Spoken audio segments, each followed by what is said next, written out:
അല്ല വഴിയിലെങ്ങും വെച്ച് കണ്ടിട്ടില്ല, പൊതുസ്ഥലങ്ങളിലോ സിനിമാ തിയേറ്ററിലോ ഒന്നും കണ്ടിട്ടില്ല. അല്ല ഞാൻ ഈ ഇതിന് വരുമ്പോ പറഞ്ഞേ സംഭവം നമ്മൾ കോമഡി പ്രോഗ്രാമാണ് പോകുന്നത്, പക്ഷെ ഒരു യുദ്ധത്തിനാണെന്ന് മനസ്സിലാവും.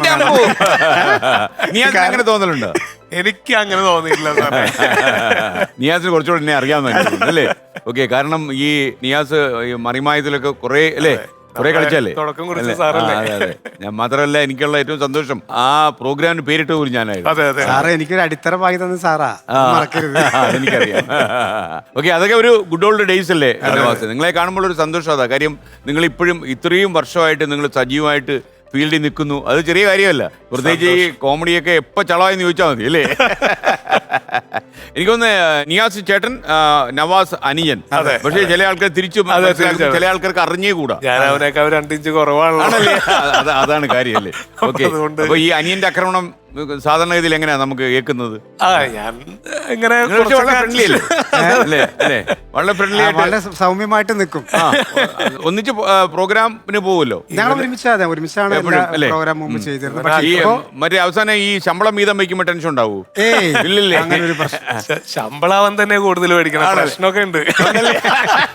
അതിന്റെ പ്രശ്നം ഉണ്ടല്ലോ. പക്ഷെ ഇപ്പൊ ഞാനത് അറിയാറില്ല, കാരണം പുള്ളി സെപ്പറേറ്റ് പോകുന്നുണ്ട്. അതുകൊണ്ട് നമ്മൾ വീടായിട്ട് അറിയാറില്ലല്ലോ. ഒന്നിച്ച് ശമ്പളം വാങ്ങിച്ചിട്ട് ചേട്ടനാകുമ്പോ കുറച്ച് കൂടുതൽ കൊടുക്കണമല്ലോ. അങ്ങനെ ഉണ്ടോ ചേട്ടാ? അങ്ങനെ ഉണ്ടോ? പ്രോഗ്രാം എന്ന് പറഞ്ഞു കൊടുക്കണ്ടല്ലോ, അല്ലാതെ എന്തെല്ലാം ആവശ്യങ്ങൾ വരും. അപ്പൊ ചെയ്താ പോരെ? അങ്ങനെ പ്രോഗ്രാമും അത് അവിടെ അവസാനിക്കും.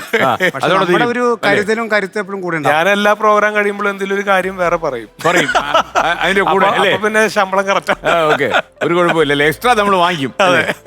കലാഭവൻ നവാസ്, നിയാസ് ബക്കർ.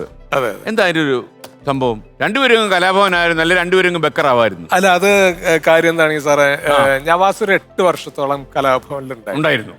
അപ്പൊ ഒരു കലാഭവൻ എന്ന് പറയുന്ന ഒരു ബാനർ, അതൊരു വലിയ ബാനറാണല്ലോ. പിന്നെ ചെറിയ കാര്യമല്ല. അതെ, ഈ കലാഭവൻ പേരിട്ടവരെല്ലാം ഹിറ്റ് ആയിട്ട്. അല്ല അങ്ങനെ അല്ല സാറേ, അതിന്റെ ഒരു പ്രധാന കാരണം വെച്ചാൽ ആ സമയങ്ങളില് എനിക്കൊണ്ട് ഞങ്ങൾ മിമിക്രിക്കാരെല്ലാവരും ഒരു സിനിമയിൽ അഭിനയിച്ചിരുന്നു, മിമിക്സ് ആക്ഷൻ. ബാലുഗിരി സാറിന്റെ സിനിമ. ഈ സിനിമ വന്നപ്പോ പല ട്രൂപ്പിലുള്ള ആർട്ടിസ്റ്റുകളാണ്, സാഗർ, ഹരിശ്രീ.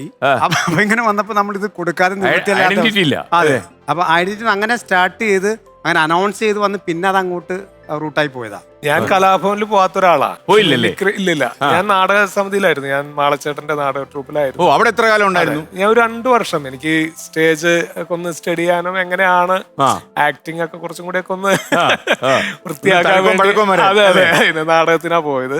നവാസ് ആ സമയത്ത് കലാഭവനിലായിരുന്നു.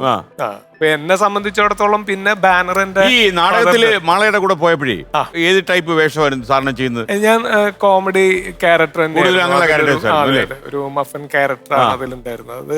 ഒരു മഫനായിരുന്നു? അതെ, അങ്ങനെ ഒരു ക്യാരക്ടറായിരുന്നു. ദിവസേന 3 കളികൾ. നമ്മുടെ ശ്രീമുലകര മോഹൻ ചേട്ടന്റെ ആയിരുന്നു സ്ക്രിപ്റ്റ് ഉണ്ടായിരുന്നു.